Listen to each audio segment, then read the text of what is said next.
طب العدوي، طب العدوي.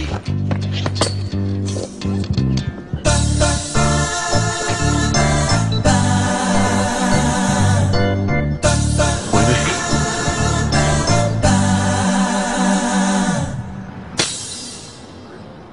تريد تقنعني انك انت من افراد اليمين؟ انك انت تنتمي لليمين؟ لك شعره واحده بس يا اخي، حسس خلقتك هذه جود شعرات بس مشان نحس جواتنا بالفرق اللي بينك وبين الكفره. الله وكيلك، انا الله خلقني جلودي ما بيطلع لي شعر، حتى لو طولت دقني ما بستفاد شيء، ولكن الحمد لله والعزة لله والله اكبر. يعني من فضل الله زرعت انا، وبس البصلات بدهم وقت بصير مثلك، بس اعطيني وقت بعد اذنك. والله العظيم زرعت. لا بس خلاص لا تعذر، احنا جواتنا يقول احساسنا انك انت عميل مزدوج، عميل من هذول بتوع اللي يتكلمون عن العداله والمساواه والحريه والعياذ بالله. اخرس القول.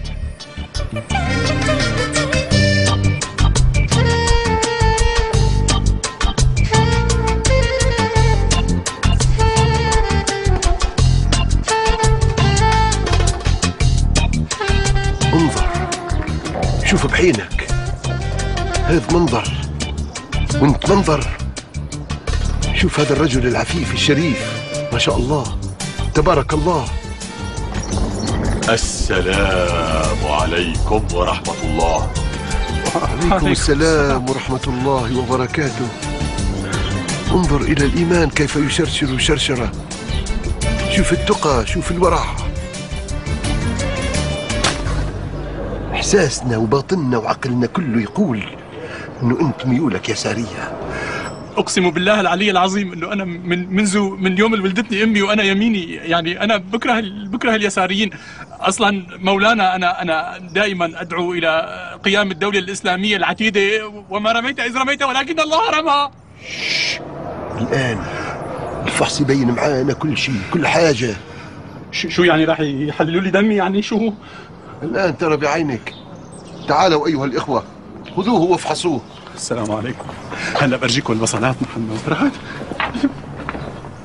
شايف يا اخي هذا النمر؟ شوف هذا السحن، شوف هذه الناس هي ترجعنا لورا 100 سنه، هي اللي تمنعنا عن قيام دولتنا الاسلاميه. هؤلاء هم المضللون يا أخي الفاضل، نرشدهم إلى الطريق القويم بالتي هي أحسن، نفتح أعينهم على طريق الهداية والتقوى والصلاح. لا تخف يا أخي، لا تخف، الأخوة في الداخل سيفتحون بصره وبصيرته وأشياء أخرى، لا تقلق. شو عم تعملوا فيه لك أخي؟ ليش هيك عم يزعوط زعوطة؟ وما شأنك أنت يا امرأة؟ عجبي كيف تفتحين فاهك وتتشدقين بهذا الكلام؟ من سمح لك يا؟ بسيطة يا أخي، بسيطة. النسوة ناقصات عقل ودين. لا والله ليست بالبسيطة، بل إنه أمر جلل. ألا تعلم أن صوتها عورة؟ كيف نسمح لها بالكلام؟ ستطالبنا غدا بأن تقرأ الكتب، وبعد غد تسمع الأغاني والعياذ بالله، وبعده ستتفرج ربما على مسلسل تركي مدبلج، والله أعلم ماذا تفعل بعدها، فليست بسيطة البتة.